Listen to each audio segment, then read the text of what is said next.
The title of this mini podcast is Creativity Comes from Nowhere. Remember that old Beatles song?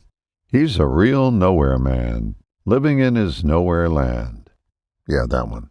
Most people hear that and think it's about someone lost, aimless, floating through life. But I like to flip that interpretation on its head, if I may. Because a nowhere man or a woman might actually be right where the magic happens. See, in this case, nowhere isn't a bad place. It's not confusion. It's not Loserville. It's somewhere outside your head. It's beyond the usual chatter, the noise, the overthinking. And right there is where creativity lives, nowhere land. We've all bought into this myth, right? That creativity is something you think your way into. That if you just sit and put on your thinking cap and focus hard enough, boom, idea. But let me ask you, that last creative idea you had, the good one, where did it come from? Did you think it into existence?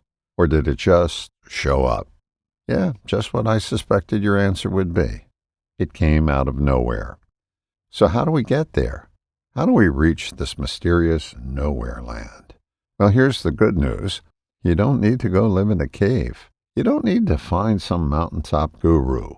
You just need to step past the edges of your everyday thinking. Sure, there are classic tools, meditation, yoga, self-hypnosis, progressive relaxation, all great. But there's another path, a sneakier one. I call it doing something with purpose. Let me tell you a story. Years ago, I got a great tip from Dr. Dave Dobson.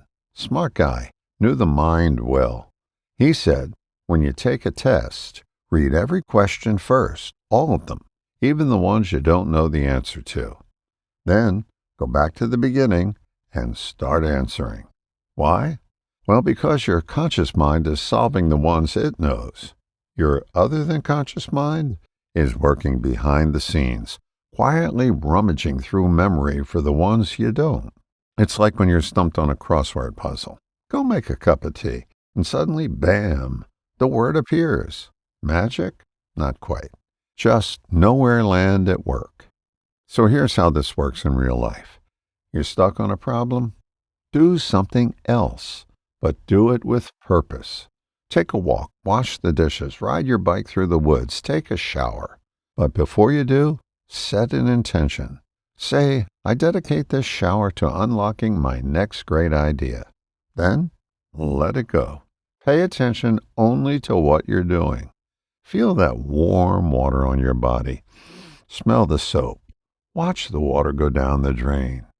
Be there, because while you're fully immersed, your creative mind is quietly weaving magic. You see, when we try too hard to be creative, we jam the signal. It's like praying for an answer and then interrupting that prayer to tell God how to deliver it. That's not how this works. Creativity doesn't need your critical thinking. In fact, it's better off without it. So here's my invitation. Get in the habit of doing something with purpose. Set the intention. Let go and let your creative mind do what it was made to do. Because you're not going nowhere. You're going to nowhere land, where all the good stuff lives. All the best, John.